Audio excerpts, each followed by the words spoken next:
Well, hello everybody and welcome. Thanks for watching. Forgive the voice sounding a little bit bronco, but um, went to a concert last week. I saw a cover band of Tom Petty, and very quickly, musicianship 5 out of 5. Great band.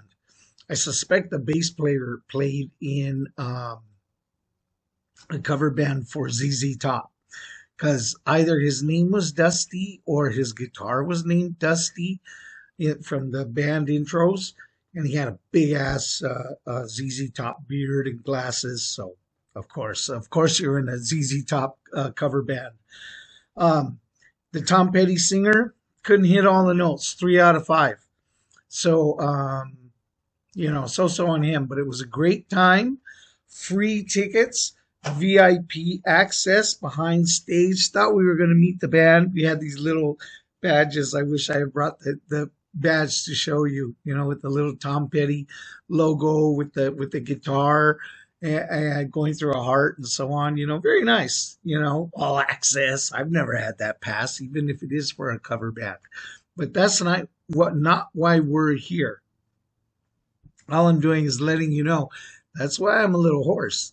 We had a good time singing and enjoying ourselves, and I guess I strained my voice. And because I kind of had a cold right around that period, and so it just my voice strained. So I've been wanting to make a video. Believe me, I've been feeling the need to make a video. It's been too long. And hopefully you out there have been feeling like it's been too long. Like, when's he going to make a video? Hopefully you're sharing that same feeling because I'm feeling like, I got to make a video. So here we are.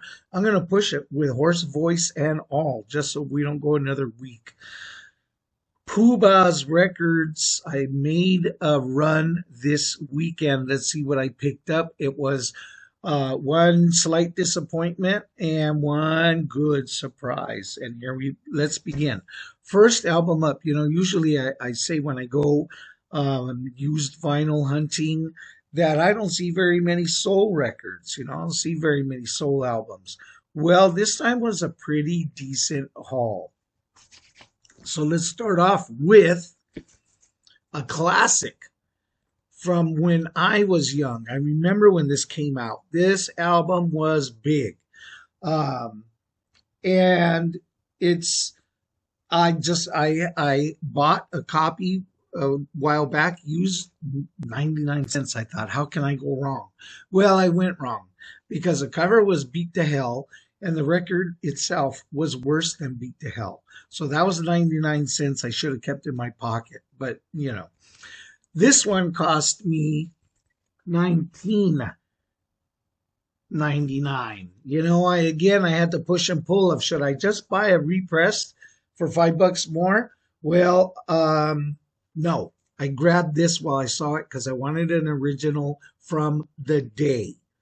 And so this Stevie Wonder Inner Visions, fantastic album. Stevie had just come out of a tour with the Stones. He was the opening act, and he went on tour with the Stones and saw America through rock and roll eyes, as opposed to he had been touring America as Little Stevie before, probably like on those rock review shows where you do 3 songs and get off the stage and the next band gets up, and very poppy, and syrupy. Well, apparently Stevie's producer of the album told him no more love songs. He was giving Stevie why do you keep bringing me these sappy love songs, man? Bring me something new, something different. And this is what Stevie Wonder came up with. Inner Visions. He's starting to blow beyond that pop star, Little Stevie. I only play the harmonica, very cute, and everybody does the twist, and into a mature musician. And he's busting out the keyboards here. But more than that, he's busting out the mind of a mature musician, songwriter, song crafter, making songs that are going to be still hitting hard generations later. Living for the city, he's now aware and able to put into words the vibe behind living in the ghetto, the vibe behind being black in America, the vibe behind Vietnam War era America. That's what Stevie gave us here. That's why this is a classic, and that's why I dropped the $20 bill and said, give it to me now. And so now I have this album in my possession. It's got a few cracks and pops, so I don't love that they charge me high price on it, but I get it. I guess it's a classic, so what am I going to do, right? And sometimes you're the bear, and sometimes you get eaten by the bear. That time they got me.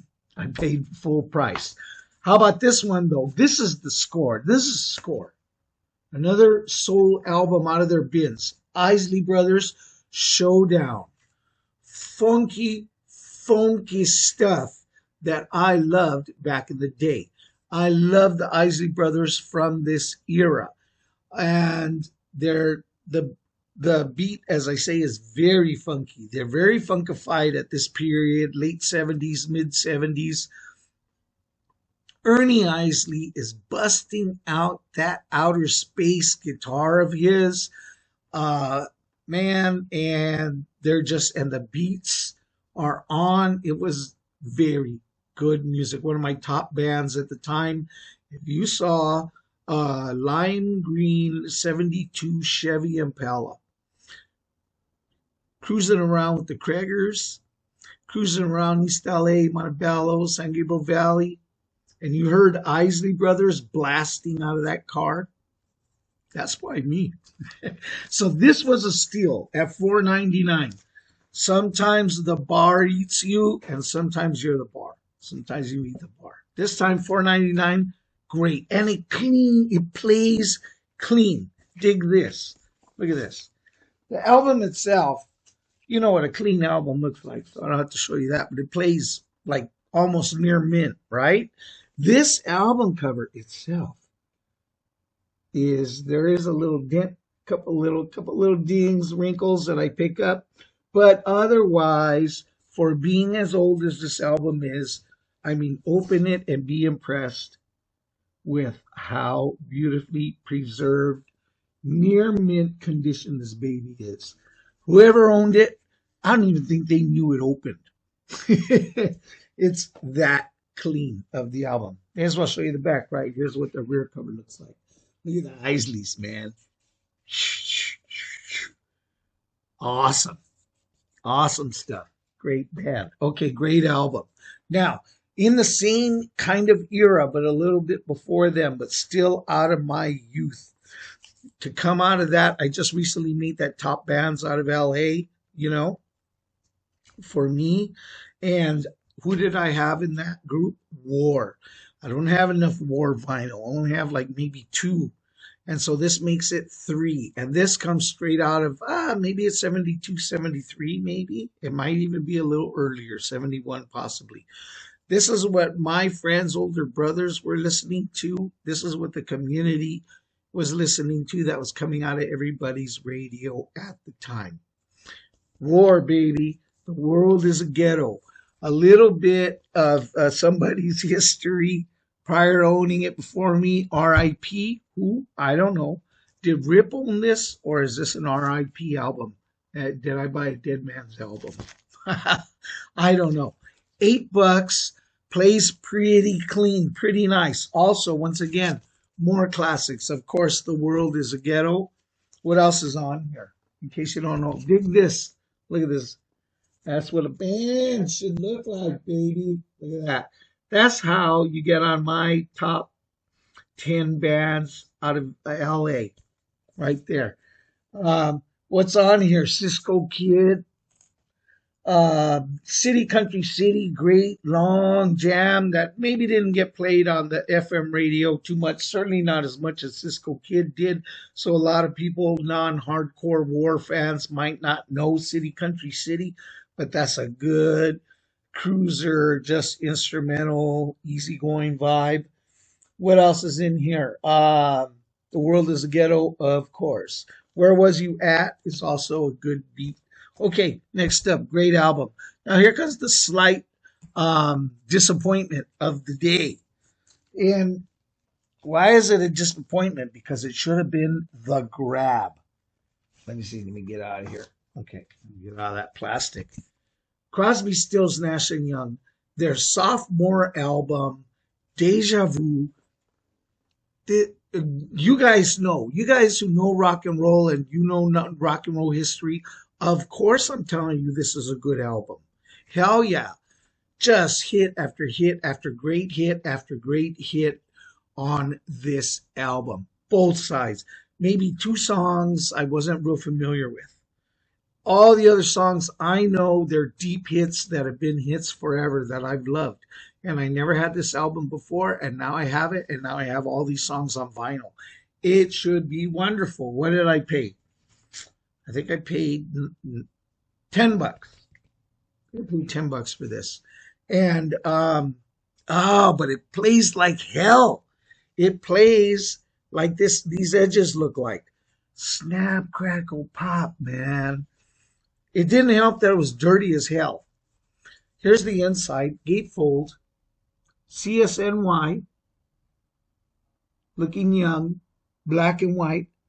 Back when album photos were black and white and they weren't being ironic about it. But this album is so good.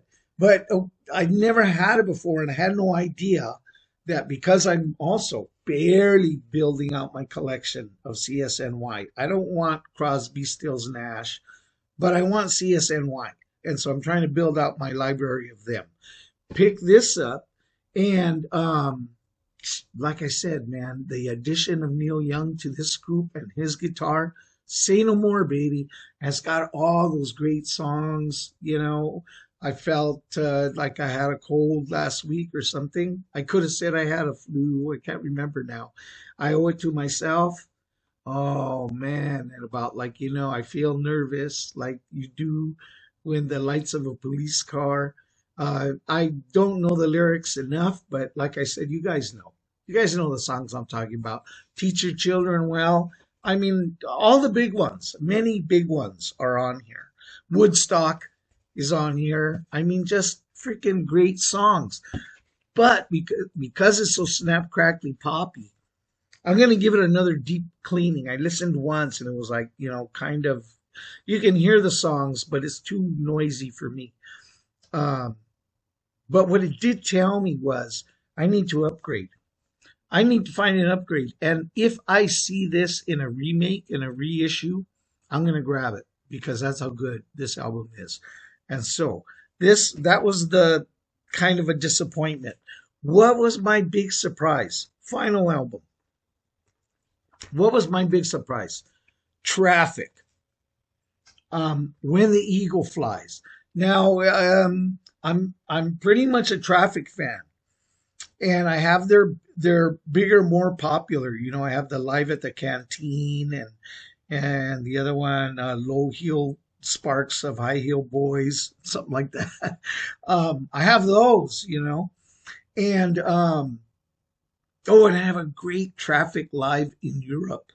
That is those songs, extended jams from Germany, I think, from a tour in Germany. And that's better than that Live in the Canteen. A lot of people rave over that Canteen, but for me, that Traffic Live in Europe that's the live album.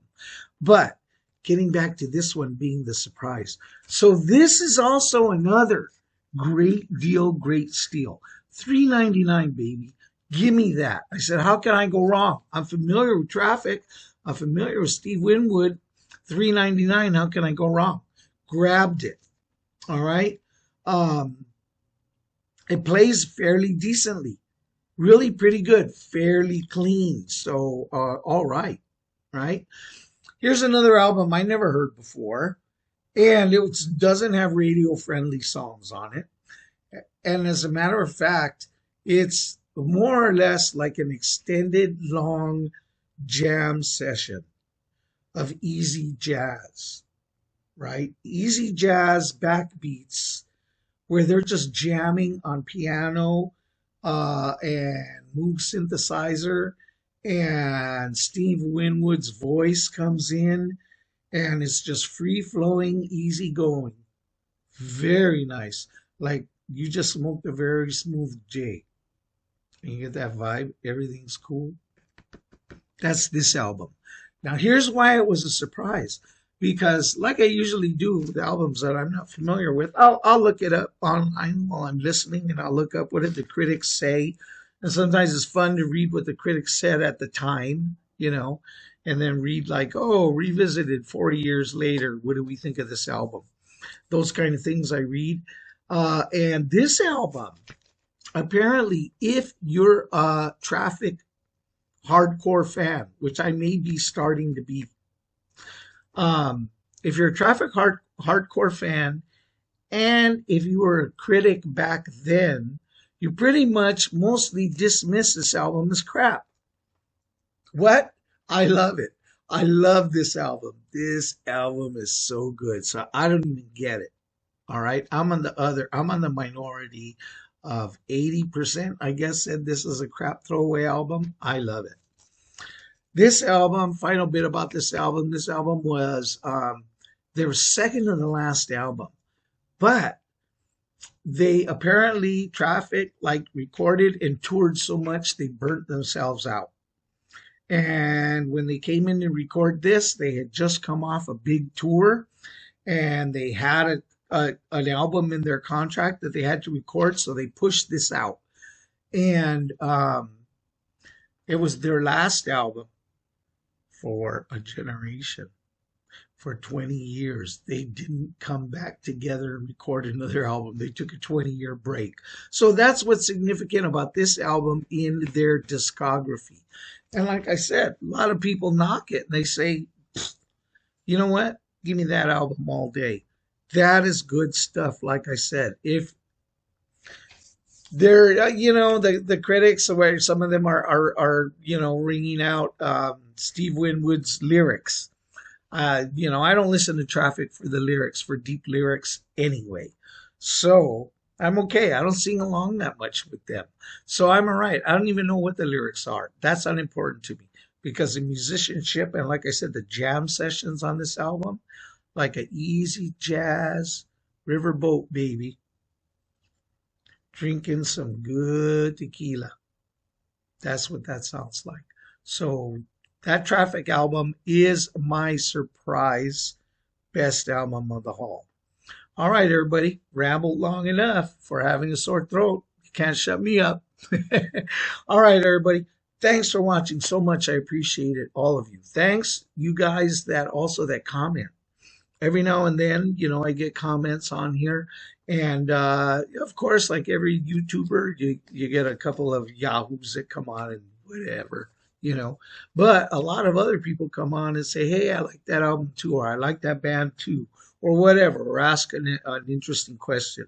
You guys, thanks so much. You don't know me, you're like my close friend in my circle, but you think enough to watch my video and ask a question. I love it. Thank you. I appreciate it.